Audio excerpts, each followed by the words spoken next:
El Sueño Europeo Radio. Pues se van a vivir a París porque el papá era francés y que me lanzo a la aventura y que voy por ella y que me caso y que me la traigo. Es la madre de mis 3 primeros hijos, mi primera esposa. Yo le dijo, ¿te acuerdas de mi entrevista? Dijo, no me acordaba, acompáñame. Entonces fuimos a su casa de su entonces suegro, Alfonso el Principado de Portugal, que en paz descanse. Y ahí hicimos la entrevista. Creo que esa foto de Instagram fue ahí en casa de Alfonso Portugal. Y pues yo tendría pues la misma edad que hubo. Pues lo disfruté muchísimo. Fue un mundial en que me tocó narrar partidos brutales como la Argentina-Holanda, por ejemplo, teniendo como comentaristas a Leo Benhacker de un lado y a Jorge Valdano del otro, por ejemplo. Entonces no lo vi ni por televisión ese gol de México y sabrás cómo mis compañeros se me fueron encima, ¿no? Los costos de los derechos de transmisión, los costos de producción, los costos de viaje, están invitando cada vez más a que las cosas, la tecnología por supuesto, están invitando mucho a que las cosas se hagan desde el país de origen y no en el país donde está sucediendo el evento. Por el manejo y la maestría tanto del lenguaje como de las emociones, que yo dije, ¿cómo lo habrá hecho, no? Ese es uno de mis ejemplos a seguir y el nivel de calidad que quiero perseguir. ¿Qué ocurrió para que tuvieras que escribir ese reportaje? ¿Qué te inspiró? ¿Cuánto tiempo tardaste en llevarlo a cabo? Y luego, pues, la emotividad que sentiste cuando se esfumó, ¿no? Cuando se proyectó al aire, se esfumó y tuviste que tomar decisiones, pues, de vida y empresariales. Dicen que hacer un equipaje es enterrar algo. Es comprender que algo se está muriendo. Preguntarte sobre el Mundial de Rusia, imagino que ya en una posición diferente, con mucha gente a cargo. ¿Cómo fue vivir este último Mundial en Rusia? De Checo Pérez, que en este momento piloto de Red Bull, platícame cómo fue la experiencia, cómo le hiciste, qué tanto platicaste con él para hacer este libro. Pues platícanos un poquito acerca de tu libro. Y afortunadamente le he ido muy bien a Nunca te rindas, que es el título del libro, como es el hashtag y el mantra de Checo Pérez en lo que hace. Por supuesto que todo parte de un sueño y lo están haciendo muy bien. Lo apunto, estaré en la cabina con ustedes el día menos pensado. Muchas gracias, Bruno, y gracias a todos. Lunes y viernes de 4 a 5 de la tarde, El Sueño Europeo Radio, con Bruno Valencia y su equipo internacional de especialistas. Bueno, vamos a enlazar hasta Ciudad de México con una persona muy especial, muy valiosa para mí, y un personaje, ahora sí, a nivel periodístico, de una trayectoria sensacional de... ¿Cuántos años exactamente, Francisco Javier González? Qué gusto saludarte, bienvenido al Sueño Europeo. Hola Bruno, un abrazo muy muy fuerte para ti, para todo el equipo del Sueño Europeo. No, pues ya perdí la cuenta, oye, pero son como 42, 43 años más o menos. Perfecto, sí, arrancaste muy chavito, ¿no? Prácticamente eras menor de edad, entonces... Sí. Queríamos, mira, este programa lo que hace en específico es reconocer los esfuerzos de la gente que está alrededor de la industria del deporte. Aficionados, futbolistas, directores técnicos, periodistas, mercadólogos, todólogos, los que tienen que ver con un sueño en Europa, que lo hayan podido ya cumplir y realizar, que lo estén viviendo o que estén proyectándolo. Es una guía también para ellos. Y por eso queríamos apoyarnos un poco también en ti, porque sé que muchas veces has estado cubriendo eventos de magnitud tremenda aquí en Europa. Y comenzar la charla por ¿cuándo fue la primera vez que conociste Europa, que conociste el continente europeo? ¿Fue por alguna experiencia personal o ya tuvo que ver directamente con asuntos profesionales de comunicación y periodismo? No fue por un asunto personal, Bruno. Bueno, tan importante como te diré que yo tenía una novia por carta, una novia colombiana, que se fue a vivir a París. Después de ser novios por carta, yo iba a ir a Colombia 2 o 3 veces, conocer a su familia, etcétera. Yo tenía 17 años, 18 años. Pues se van a vivir a París porque el papá era francés, y que me lanzo a la aventura y que voy por ella y que me caso y que me la traigo. Es la madre de mis 3 primeros hijos, mi primera esposa, y sí, la experiencia europea, caramba, yo imagino, pues también todas las que han pasado ustedes y toda la gente que lo ha intentado y que lo ha logrado como ustedes también lo van a lograr. Pero yo recuerdo, por ejemplo, llegando a París, dos cuestiones que pueden parecer muy, muy simples, pero que finalmente te hablan de un desconocimiento, de una manera diferente de hacer las cosas y de una civilidad que no siempre encuentras de este lado del charco. Una es que la primera vez que voy a atravesar una calle, pues veo que todos los coches se paran. Sí, correcto. Yo pensé, mira, ya vieron que ya llegué. Gracias por la voy bienvenida. Voy agradeciéndoles a todos. Entonces me quedaban viendo, yo veía los rostros a través de los parabrisas diciendo, ¿y este loco de dónde llegó?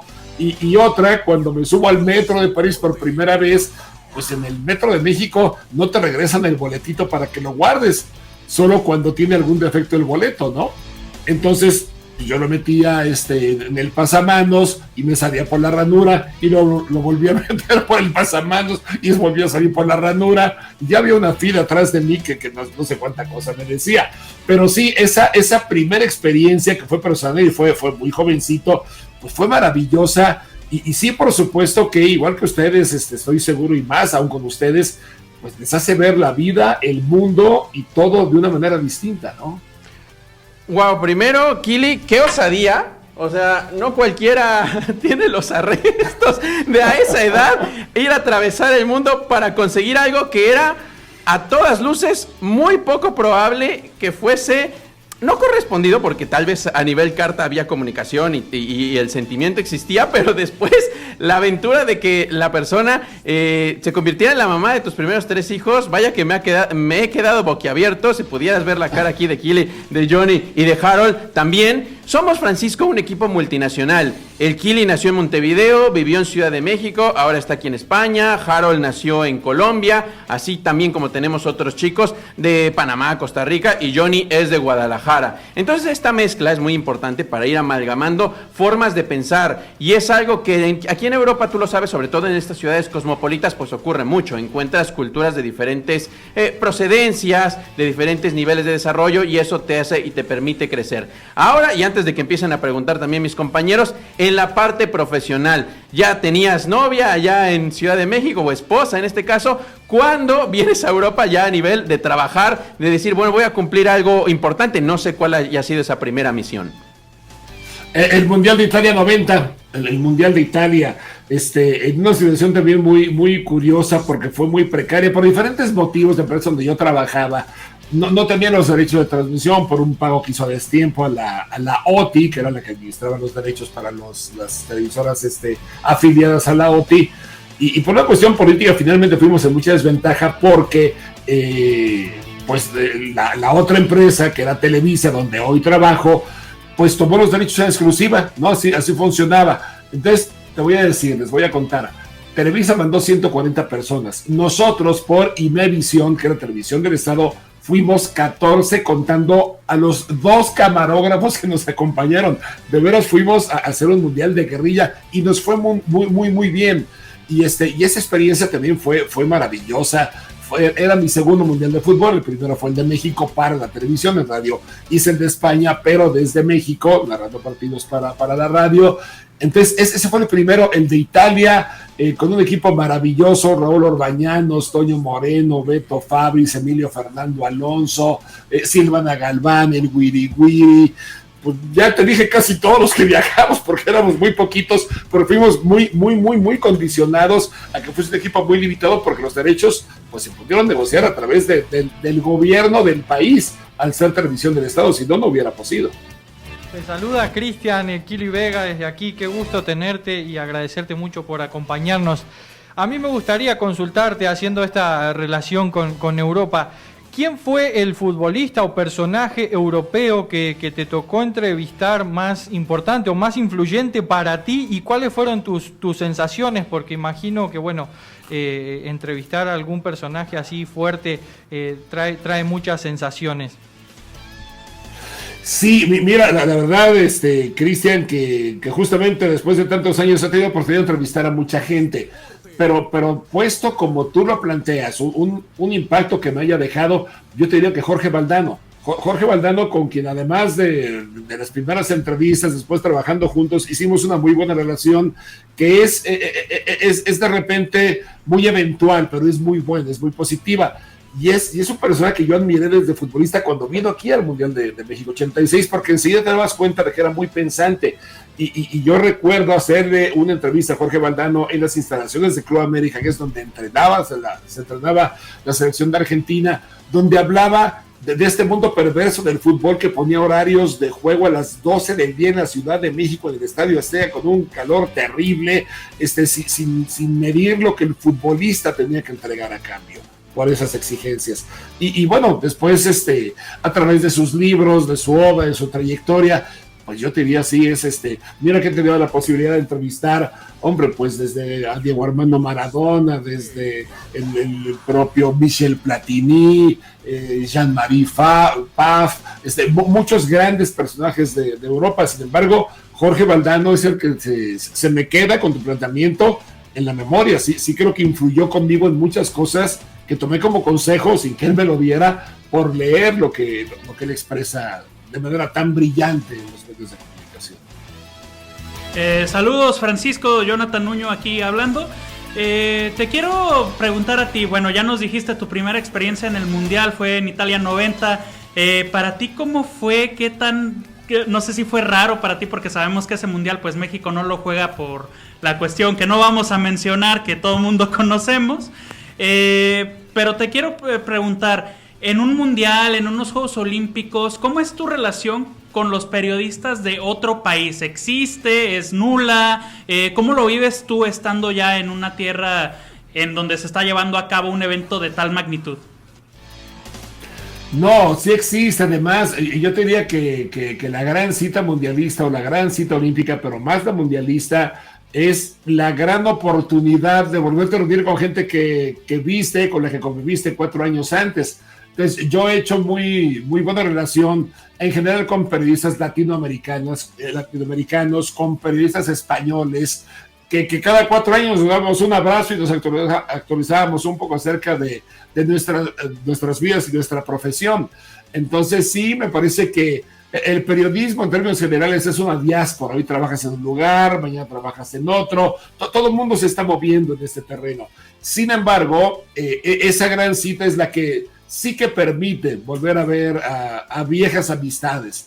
Entonces, mi relación, yo te diría, no únicamente se daba o se da en este tipo de eventos, sino que yo la busco, y creo que muchos la buscamos también. Oye, Francisco, ahora quiero regresarme un poquito a algo que encontré en tu Instagram.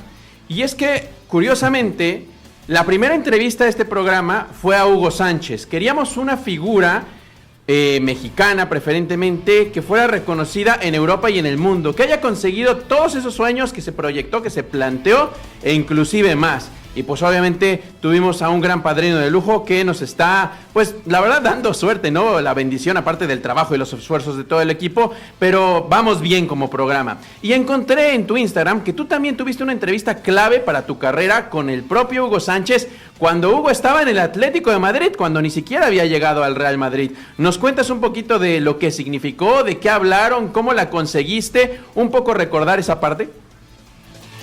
Sí, claro. Bueno, con Hugo yo te diré, Hugo y yo somos más o menos de la misma edad, y Hugo y yo éramos vecinos de colonia, de la Jardín Balbuena. No lo conocí yo, pero todos en la colonia sabíamos dónde vivió Hugo Sánchez. Había un estudio fotográfico donde te ibas a tomar las fotografías para los diplomas de la escuela, para cualquier trámite en el que te pidieran una fotografía, y ahí tenían un cuadro enorme con la figura de Hugo Sánchez, que había regresado del torneo de Toulon, de Viarello, cuando empezaba su etapa como profesional. Terminaba su etapa de amateur y empezaba la de profesional. Entonces con Hugo yo tuve una relación de muchos años como reportero, porque yo también empezaba en esas épocas. Entonces, la verdad es que siempre fue muy atractivo platicar con Hugo. Yo recuerdo más bien en algún viaje cuando él ya está en el Atlético de Madrid y regresa a México para unas vacaciones, que el aeropuerto de la Ciudad de México era un tumulto. De verdad, de veras era impresionante ver cómo se llenaba el aeropuerto para recibir a Hugo Sánchez. Recuerdo que nos citó por la avenida Colonia del Valle, en una especie de tienda de artículos deportivos, de la que él tenía algo que ver con ella. Nos reúne a todos los periodistas. Yo le había pedido una entrevista por separado, me la había concedido, pero se le olvidó, y nos empezó a platicar acerca del nacimiento de su primer hijo, y de que él entró al parto y que tomó con una filmadora el alumbramiento, algo que en esa época era era casi impensable porque no era fácil tener una cámara portátil. Solo los jugadores del Atlético de Madrid tal vez tenían una de ellas, y se hizo muy humana la plática y la emoción que tenía Hugo de contarnos todo eso. Al final, porque se alargó mucho la conversación, le dijo: Hugo, ¿te acuerdas de mi entrevista? Dijo: no me acordaba, acompáñame. Entonces fuimos a su casa de su entonces suegro, Alfonso, el Principado de Portugal, que en paz descanse, y ahí hicimos la entrevista. Creo que esa foto de Instagram fue ahí en casa de Alfonso Portugal, y pues yo tendría pues la misma edad que Hugo, tendría a lo mejor yo no sé, 19 años, 18, 20 años, por ahí más o menos. Ok, o sea, bueno, Hugo se vino al Atlético un poquito más grande, ¿no? A los 23. Entonces, digamos Él se va a 80-81, sí. Exactamente, entonces digamos que si son contemporáneos, a lo mejor tenías un poquito más de años, y en ese momento entiendo, creo, no sé, tu entrada a la televisión, por lo que me has contado en algunas de las pláticas que hemos tenido, se da cerca ya del Mundial de México 86, ¿no? Antes era puro radio, y en ese momento se logra un objetivo grande que después te ha ido llevando a una carrera de dimensiones, la verdad es que muy, muy, muy impresionantes. Hablemos ahora del segundo mundial en Europa, Francia 98. Ya vas en otra situación, en otra circunstancia. Mientras el primero fue con Imevisión, ya nos dijiste la cantidad, el 1% de personal con el que iban comparado con el de Televisa. Ahora en Francia 98 ya era una pelea de titanes, ¿no? Por el rating. Ya ambas empresas estaban muy bien consolidadas y entonces ya iba con otras circunstancias. ¿Cómo fue ese mundial? ¿Tienes alguna anécdota o recuerdo particular con esa selección de Manuela Puente, que para variar pues llegó a octavos de final y ahí se quedó, ¿no? Un muy buen papel en la primera ronda, aquel partido contra Holanda y la clasificación de último minuto. ¿Qué nos puedes contar de ese Mundial de Francia 98? Inolvidable también, Bruno. Sí, ya eran otras circunstancias porque los ratings de la televisión empezaron a tomar mayor importancia en la industria para comercializar la publicidad y para saber si le ganabas al competidor, etcétera. Entonces yo te diría, ese equipo del Mundial de Francia, pues ya incluía, además de Roberto Gómez Junco, que ya trabajaba en la televisora, pues invitados, te voy a decir, la mesa más o menos de los protagonistas era con César Luis Menotti, Jorge Valdano, Emilio Butragueño, el propio José Ramón, por supuesto, Rafa Puente. Era un trabuco, era un equipo verdaderamente importante. Y ese mundial a mí me toca abrir protagonistas junto con el equipo en París, pero después me voy casi todo el tiempo a Marsella, Montpellier.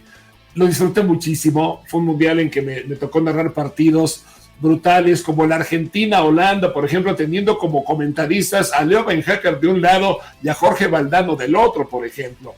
Me toca en Montpellier el partido de la selección mexicana, ese mismo que tú recuerdas, en el que Luis Hernández falla el 2-0 que hubiera tal vez cambiado la historia y México termina siendo eliminado.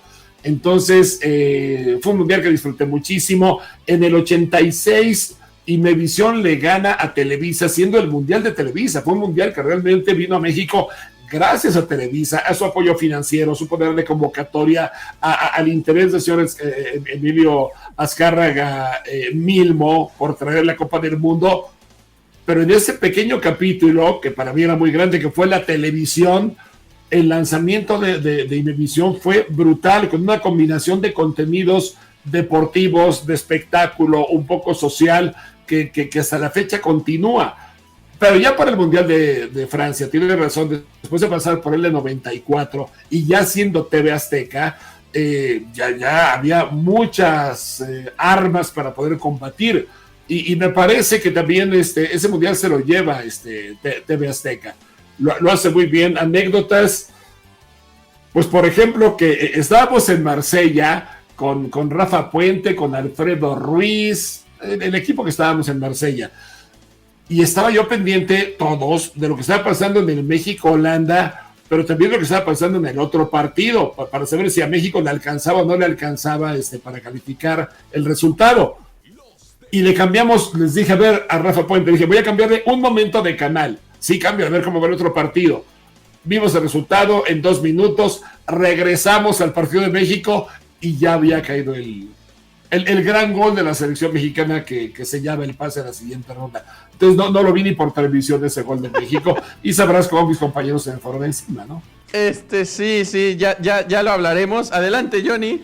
Te quiero preguntar, Francisco, pues ¿cuál es la diferencia que ves tú en cuanto a ir a un evento de esta magnitud, a cubrirlo a Europa o a cubrirlo en otro lado? No sé, por ejemplo, el Mundial de Brasil, el Mundial de Sudáfrica. Para ti, ¿cómo es el acercamiento a estos países que son completamente diferentes uno del otro?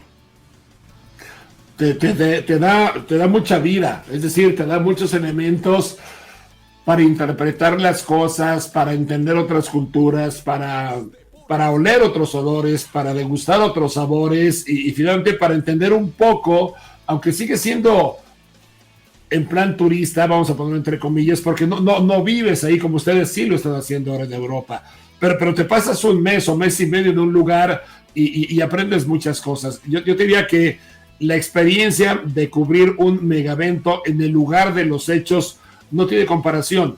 Hoy los costos de los derechos de transmisión, los costos de producción, los costos de viaje, están invitando cada vez más a que las cosas, la tecnología por supuesto, están invitando mucho a que las cosas se hagan desde el país de origen y no en el país donde está sucediendo el evento.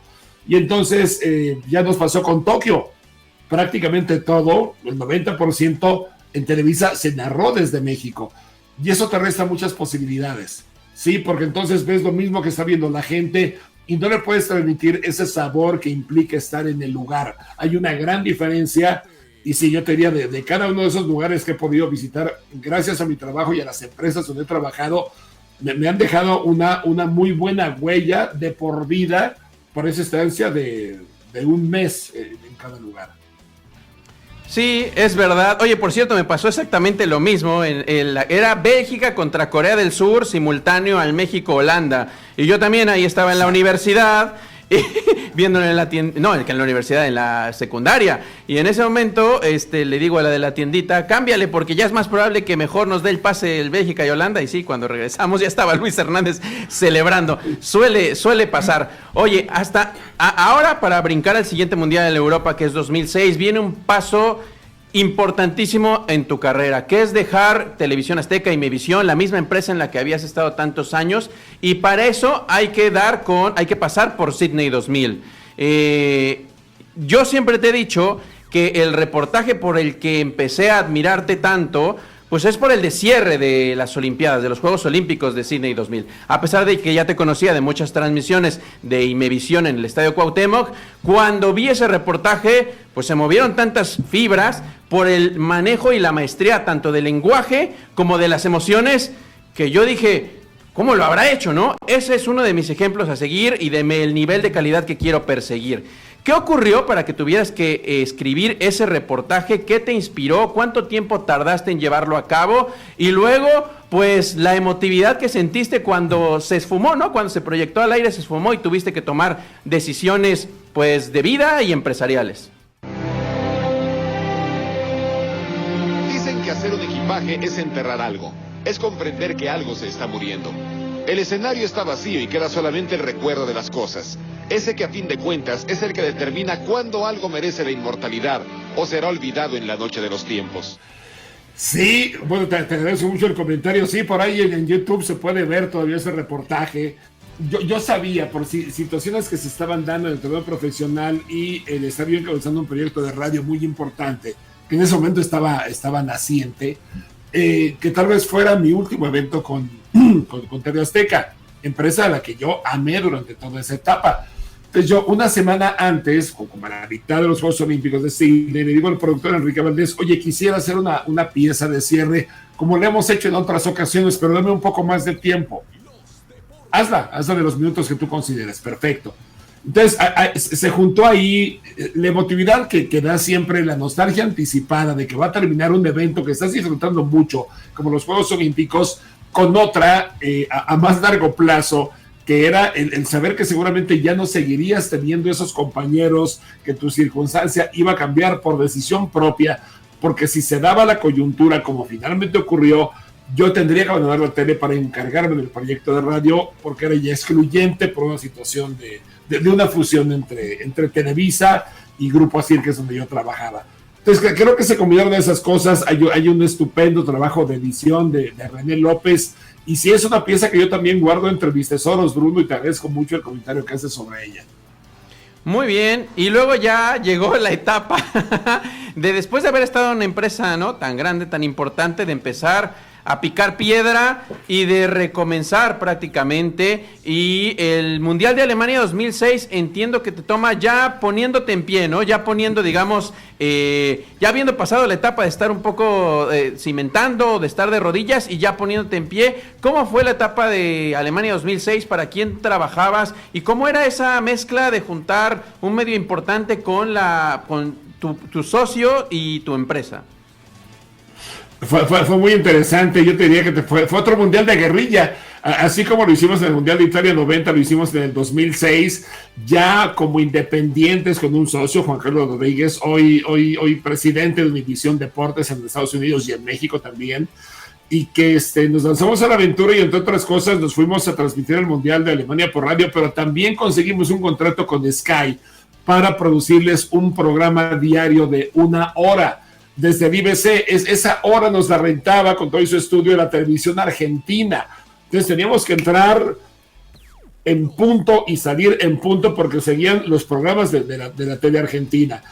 Ahí fue gente como Tomás Boy, como Roberto Gómez Jun, como Santiago Puente, además de todo el equipo que se constituía en el radio.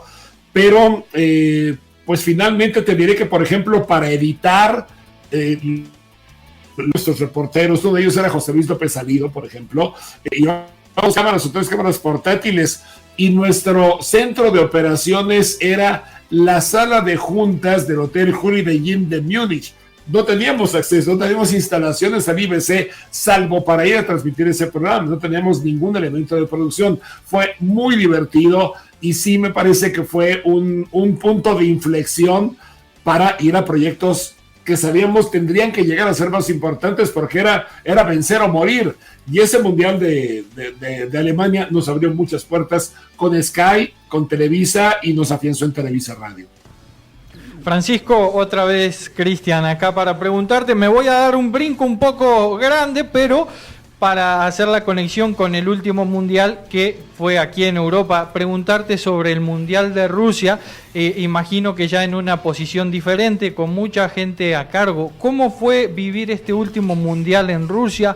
¿Qué tanto fue tu responsabilidad? ¿Cómo viviste la situación? ¿Y cómo viste el funcionamiento y el rendimiento de la selección mexicana, Francisco?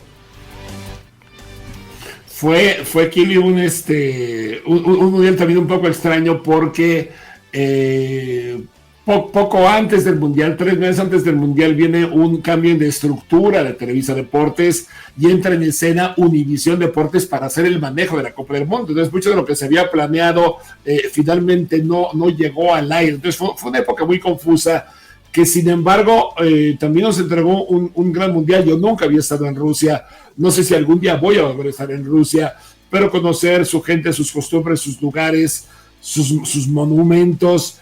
Hoy en un momento además tan difícil para el mundo cuando hablamos de Rusia, fue realmente encantador. De la selección mexicana, hombre, después del triunfo sobre Alemania, que me toca verlo en el estadio, pues me parece que teníamos la gran posibilidad de finalmente trascender algo más importante, pero pues nos ocurrió lo mismo. Creo que el equipo mexicano tiene cierto nivel de capacidad que no ha superado a través de los últimos mundiales, no pasa del cuarto partido, que no es poca cosa, aunque siempre quisiéramos algo más. Entonces, al final fue de una gran desilusión por ese partido contra Brasil, que al medio tiempo sabíamos que se iba a perder, que no había mucha posibilidad de reacción, de respuesta, pero Rusia también significó una gran experiencia personal y profesional por lo que implicó estar en un país pues desconocido para prácticamente todos los que íbamos a trabajar en esa Copa del Mundo. Francisco, aquí Jonathan. Sí, bueno, recordando ese partido contra Alemania, yo también estuve ahí presente y pues bueno, lo que pasó después ya punto y aparte. Pero te quiero preguntar, tú hace poco escribiste un libro acerca de un tapatío precisamente, alguien orgullosamente de Guadalajara para el mundo, De Checo Pérez, que en este momento piloto de Red Bull, platícame cómo fue la experiencia, cómo le hiciste, qué tanto platicaste con él para hacer este libro. Pues platícanos un poquito acerca de tu libro. Sí, claro, con mucho gusto. Un orgulloso tapatío, efectivamente, como tú. Checo Pérez, ¿sabes que esta fue una comida social con el editor de Planeta, Gabriel Sandoval, y con Alejandro Rosas, que ha escrito muchos libros de historia de México de manera espléndida, pero que es muy aficionado a la Fórmula 1. Checo recién había ganado el Gran Premio de ese año, y en la conversación se fue hacia Checo Pérez, entre Alejandro y yo. Y Gabriel, que es un tipo excepcional, pero alejado totalmente de los deportes, de escucharnos dijo, oigan, eso es un libro. Lo que están charlando es un libro. ¿Cómo que un libro? Sí, hagan un libro de Checo Pérez. ¿Cómo un libro de Checo Pérez? Yo dije, yo no soy de automovilismo. Dice, no, pero eres periodista y lo puedes hacer muy bien. Entonces, fue un libro que se hizo muy rápido. De esa comida a que tuvimos el libro en la mano, pasaron más o menos 4 meses y medio, ¿no? En coautoría con Alejandro Rosas, lo cual también fue una delicia. Y sabes que además, justo por no tener tan en la mente los datos, la vida de Checo Pérez, el ir investigando fue realmente excepcional, fue una gran experiencia, porque te das cuenta de todo lo que luchó para llegar donde está el día de hoy. Con Checo Pérez yo había hablado 2 años antes en una entrevista que hice por un programa de TUDN que se llama Versus, y tomé parte de esa entrevista para tener referencias en el libro, pero realmente para el libro no hablé con Checo Pérez, fue una investigación hemerográfica, con gente que lo conoce, con diferentes fuentes, un trabajo de investigación y sobre todo de experiencia. Es un libro hecho a través de la visión de alguien que admira a Checo Pérez, que no es experto en la Fórmula 1 porque no lo soy, y afortunadamente he leído muy bien a Nunca te rindas, que es el título del libro, como es el hashtag y el mantra de Checo Pérez en lo que hace. Sí, yo he tenido la oportunidad también de entrevistarlo en 2018 aquí en el Autódromo en Montmeló, en Barcelona. Y sí, tu libro me hizo recordar todo eso que tuvo que pasar, ¿no? Y a edades tan tempranas, porque una cosa son las adversidades, ya cuando tienes el carácter forjado, que de algún modo sabes decir, bueno, ahí viene la ola, me cubro, sabes anticiparlo, que a esas edades, cuando pues todo es muy tierno y todo era por descubrir, ¿no? Entonces sí, yo creo que por generaciones y generaciones seguiremos recordando el nombre de Checo Pérez y lo que ha hecho, porque parecía imposible que volviera un mexicano a la Fórmula 1, y ahora no solamente está, sino que es un ganador y no se rendirá hasta seguir optando a pelear por el título. Ojalá le alcance. Francisco, gracias por estos minutos, de verdad, para el equipo es muy importante haber conversado contigo por todo la experiencia, pero sobre todo la visión y la sensibilidad con la que te manejas en el mundo de los deportes, que te ha llevado al lugar a donde estás. Nosotros seguiremos aquí luchándola, peleándola. Eres bienvenido algún día, espero que vengas aquí por Madrid y te pases por la cabina de Candela, que nos está apoyando mucho en este proyecto, y ya verás los mejores momentos en las redes sociales del Sueño Europeo, este nombre que ya le pusimos tan significativo y que queremos desmitificar un poco, ¿no? Que sí es un sueño, pero después de años y años y años de estarlo luchando. La llegada solo es el principio, solo es el comienzo de estar abriéndote puertas, de hacerte reconocido en un territorio ajeno al tuyo, pero con base en el trabajo. Entonces, Francisco, gracias por estos minutos, es muy especial para todos los integrantes del Sueño Europeo. Al contrario, Bruno, gracias a ustedes, felicidades por todo eso que están haciendo. Y sí, si no sueñas, no haces realidad nada. Por supuesto que todo parte de un sueño y lo están haciendo muy bien. Lo apunto, estaré en la cabina con ustedes el día menos pensado. Muchas gracias, Bruno, y gracias a todos. Bueno, pues muchas gracias, Francisco. Ya para despedir, Kiri, ¿qué tenemos el fin de semana? Y un poquito de Liga MX, porque ya sabemos que hablamos de Liga MX aquí en España. Ya saben, tenemos clásico capitalino.